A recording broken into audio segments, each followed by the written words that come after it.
propósito desse encontro agora é assim, receber num local e a gente contar as coisas. Então, começando pelo mais velho, é o Marcos Salomão, né? Que, lógico que daqui o mais velho é ele. A reorganização interna da BIP foi um momento que também, dentro daquela pandemia, foi uma loucura, né? A gente não tinha, nem podia chegar perto um do outro, não sabia nada, então foi difícil tudo aquilo ali naquele momento, estávamos perdidos. Mas aí a gente aprendeu a usar videoconferência e tudo, e escutamos muito.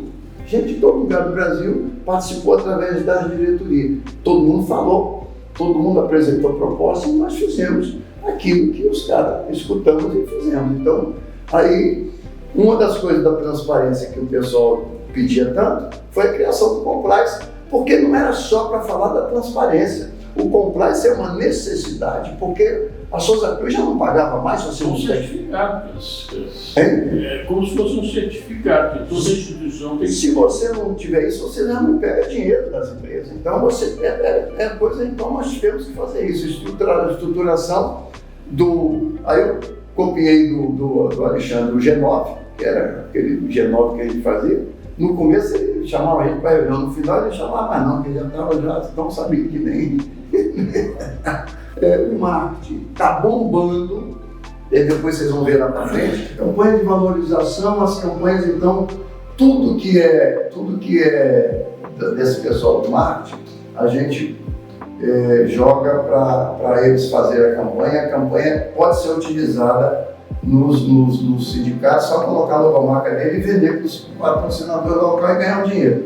As parcerias, nós estamos fazendo aí, é uma parte fraca minha que eu tenho que reconhecer, não consegui pegar muito dinheiro das empresas, porque as empresas hoje elas falam direto com o panificador, não precisa da entidade mais. Com relação o que deu certo foi as compras coletivas, que as compras coletivas começou lá no Espírito Santo com a nossa Central Pan. Nós começamos assim, numa reunião de amigos. Então assim, quanto você paga o trigo? 24. Aí o outro cara, quanto você paga o trigo? 22. Esse aqui é irmão do de carro, mas um pagava 24, outro pagava 22 do mesmo reais. E aí você lá, não, eu compro 26, não, eu compro 19. Aí você, se a gente pode, então vamos no casamento comprar um caminhão.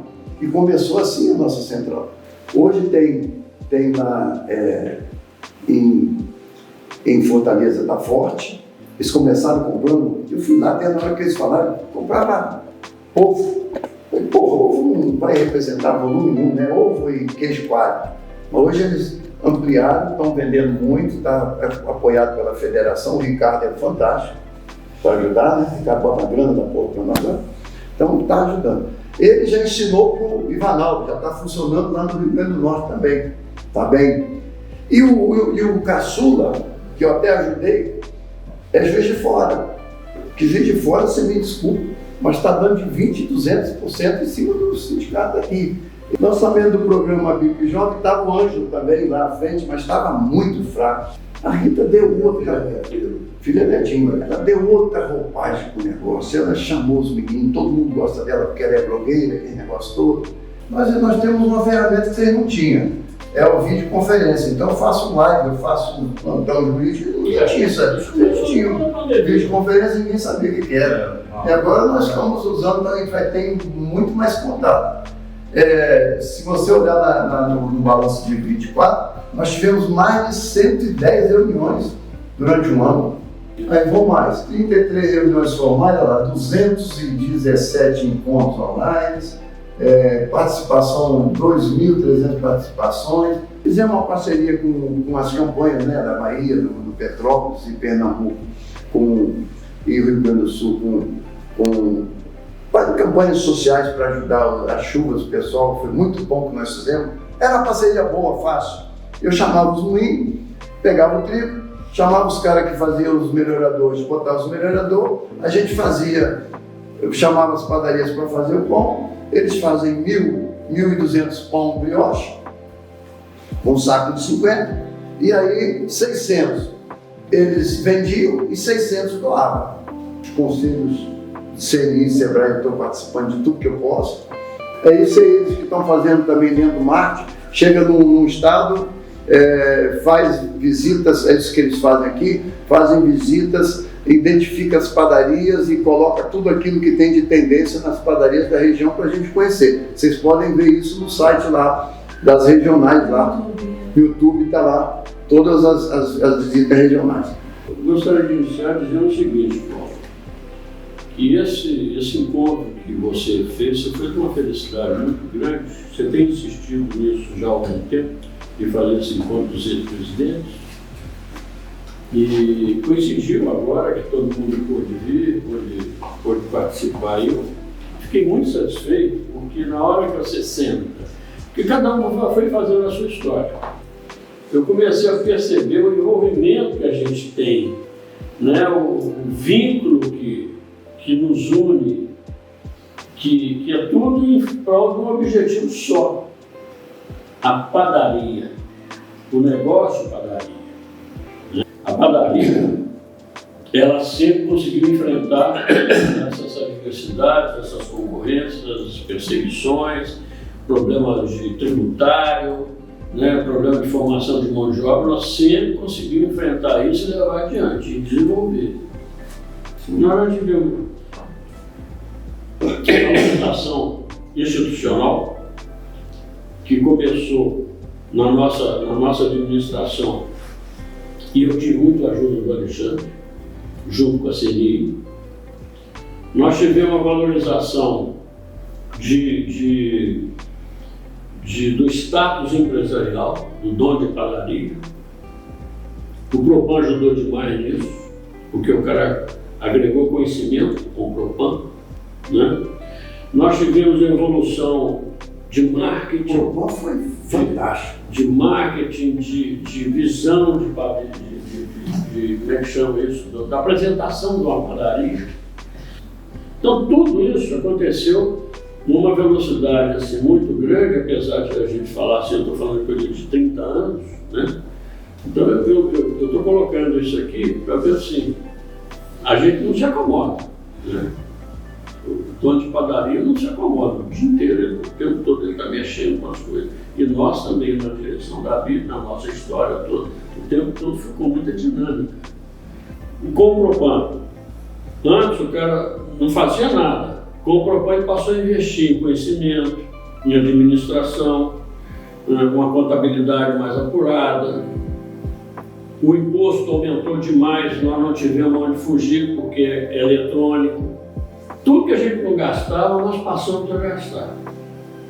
Mas tem um negócio que nós não estamos gastando, que é a qualificação da mão de obra. É da porta para dentro da indústria. E essa época era uma época assim. O governo dominava todo um sistema cartorial, o governo importava o trigo, distribuía esse trigo através de cota para os moinhos, cada moinho tinha sua cota. E o moinho, por ter a sua cota, ele fazia farinha de trigo e cada padaria tinha sua cota de farinha de trigo. A gente tinha que ficar correndo atrás do governo o tempo todo para ter preço de pão. Só aumentava uma vez por ano e mais. E aí foi aí que apareceu a comissão de planilha que o Ernesto criou com o Edinho. Edinho era bom nisso também. Aí criaram, foi esse grupo de lideranças da BIB que se formou sob a gestão da Edélia, que depois foram se tornando também presidentes da BIB, principalmente Edinho, depois Marinho e depois Frederico. Quando o Collor entrou, aí que foi a linha de ruptura. Que o Collor virou e falou assim: o Brasil só tem carroça, o Brasil não tem carro, ele não fabrica carro. Eu vou, como é que ele falava? Ele quebrou todos os paradigmas que tinha de controle de economia. Abriu mercado. E acabou com as concessões cartoriais e divisão de farinha. E acabou com o subsídio da farinha. Subsídio do trigo. E aí tem um negócio muito importante. O trigo era subsidiado, o pão era tabelado, e você não tinha como abrir muito leque assim, de produtos, porque era tudo meio engessado. E o trigo era subsidiado em 400%, a farinha de trigo. Isso significava o quê? Quem importava o trigo era o governo, que importava pior do que tinha, mais barato, não tinha preocupação de qualidade. E o navio ficava lá em Vitória, lá no canto, aí pegava aquilo e aí trazia, tirava 10 toneladas e deixava lá. E ficava lá o navio, olha o custo do navio parar lá um mês. A padaria hoje existe por causa dessa condição do planeta. Senão tinha acabado tudo. Eu entrei na BIP no final dos anos 90, né? Eu entrei na codificação em 89 e foi o nosso sindicato era muito jovem, eu tinha 30 anos de idade, isso tem 29 anos. E quando eu entrei na BIP, a BIP era uma BIP, né? Era a BIP dos cardeais, era a BIP até brincar. Coronéis? Maior fotografia de um cardeal era o Edinho fumando um cachimbo na mesa, né? Aquela mesa com Federico Maia, Arildo, aquelas cardeais. Então, a BIP, pelo menos era cheiroso. então, a BIP teve é muito interessante isso, eu pude observar, porque eu acompanhei essa transição. Você tinha essa BIP que foi extremamente importante, era muito importante, foi o que o Marcos Salomão falou, que foi a BIP do Fundo Tabelado, a BIP das cotas de trigo, a BIP das concessões cartoriais, a BIP que estava naquele momento de pão. O mais importante era ter um reajuste de pão estratégico e ter cota de farinha. Então isso era uma BIP monotemática. Então eu tive a oportunidade de viver essa transição, foi muito bacana, ver essa transição, apoiar a eleição do Marcos Salomão. Eu estou começando a falar do Marcos Salomão porque assim, a minha gestão está intrinsecamente ligada ao Marcos Salomão e Batista, muito ligada. Então eu não dá para não falar dos dois, né? Assim, então o apoio ao Marcos Salomão dentro de uma liderança junto do Norte-Nordeste, né? E com pessoas como Amaro Salles, Cavadeirei, o Wilder, Zé Antônio Nogueira e tal, que eram os caras que estavam ali naquele apoio. Então a gente apoia o Marcos Salomão assume em 2000. E a gente teve a oportunidade na nossa gestão de fazer 2 livros, um livro que a gente conta a BIP, os 50 anos da BIP, que conta a história daí, que aí é interessante, porque eu estava com os presidentes quando teve o centenário da BIP.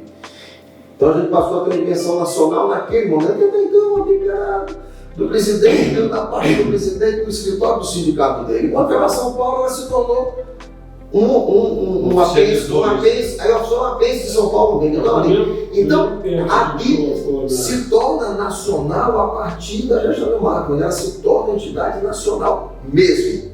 Só para corroborar esse negócio, o primeiro pé que nós pusemos na CNI foi na minha posse. A posse foi na CNI.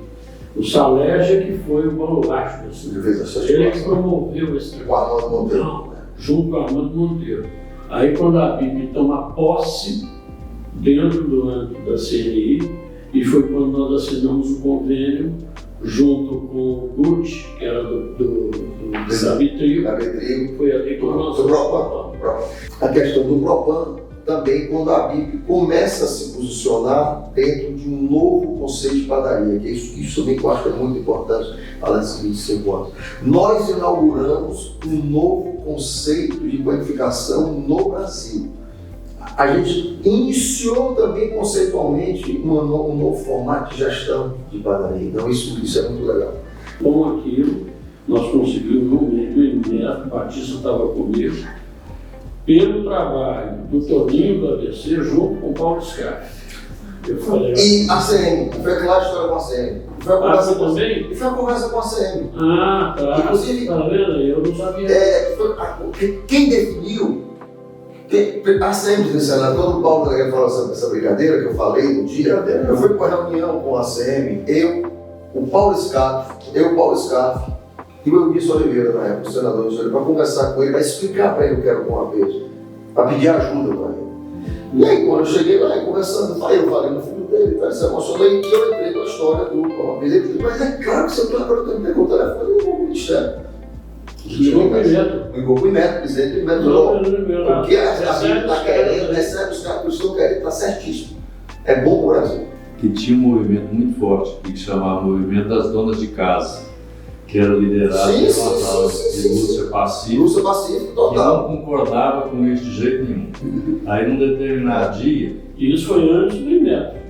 num determinado Você dia, deu um beijo nela. eu fui pra lá conversar com ela e o Edinho foi para a reunião da AMES, Foi. supermercado. Foi meu momento.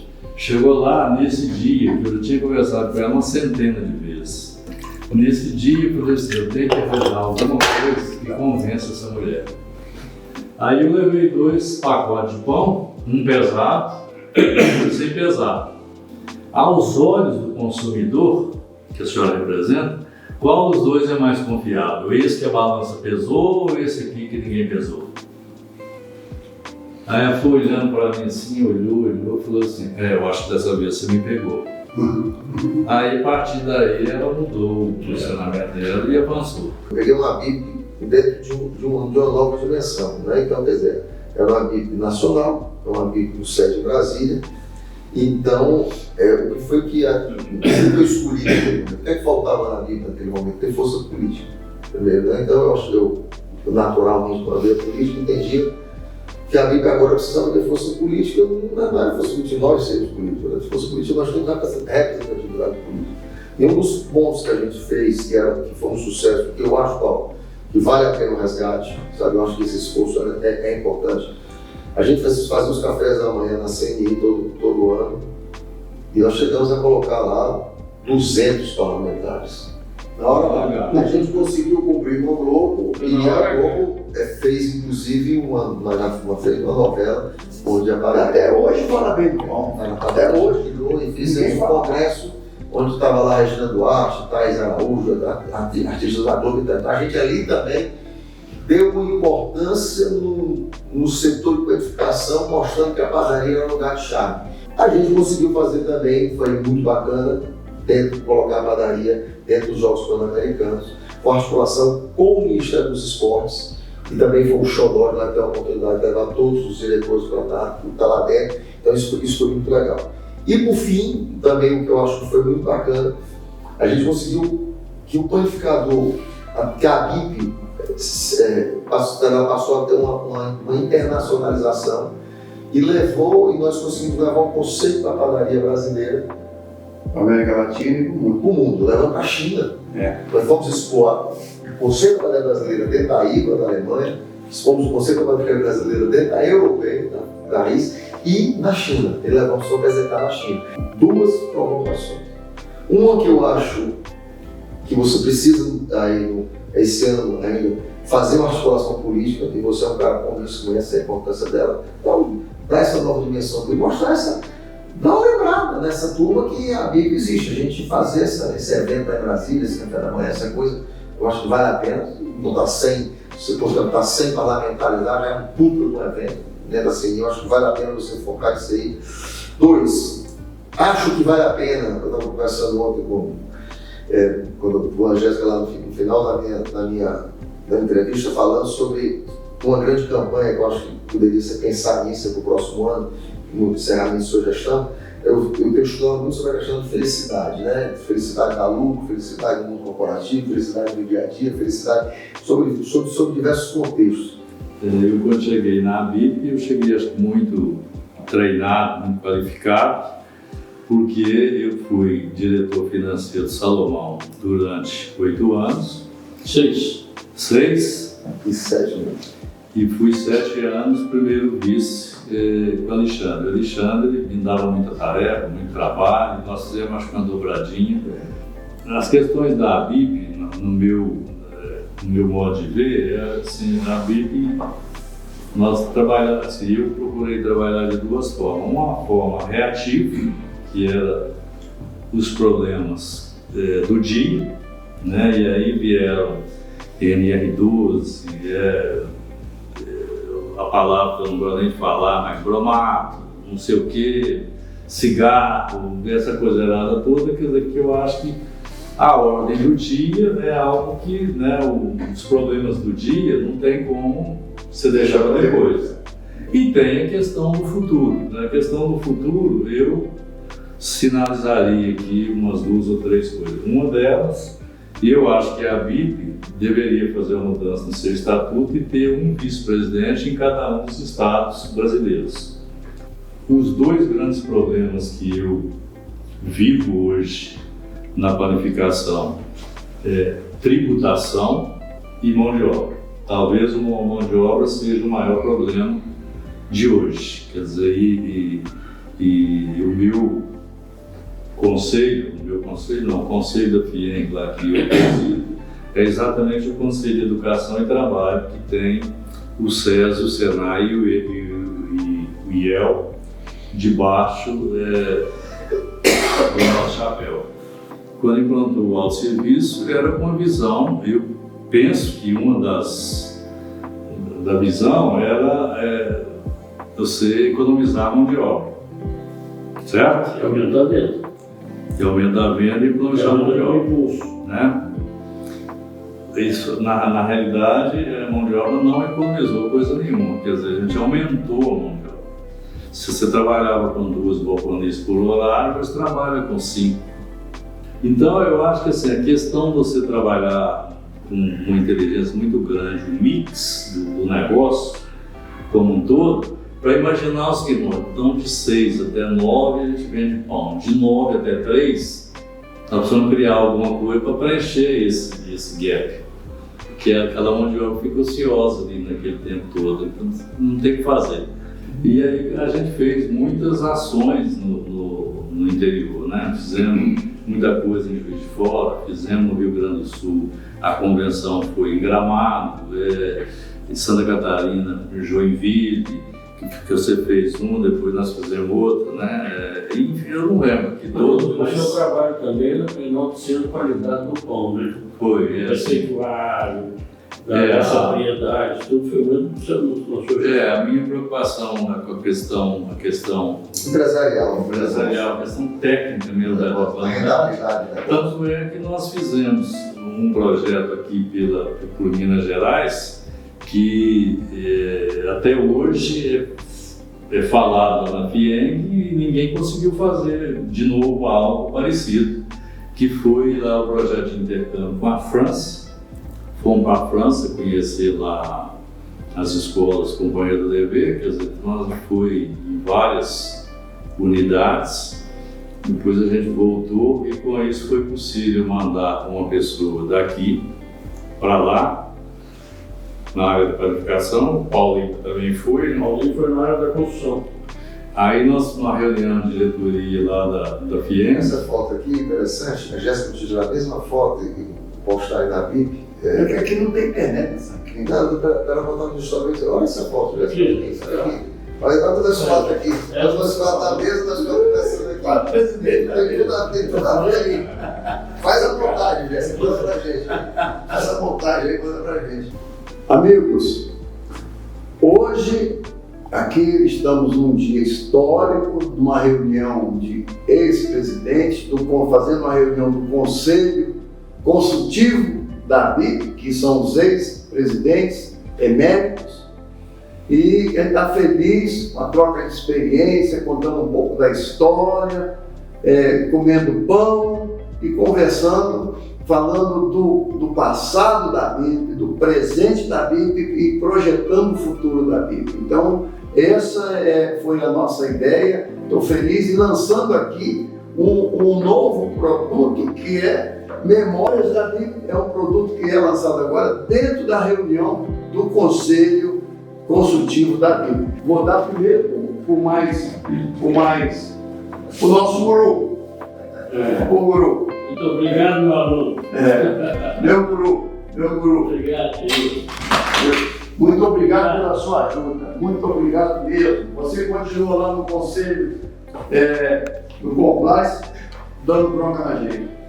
Meu amigo Alexandre, esse aqui foi meu professor também. Ele que me ensinou o G9, o Conselho de Administração. E a pontualidade das reuniões lá, ficar lá riscando. Obrigado.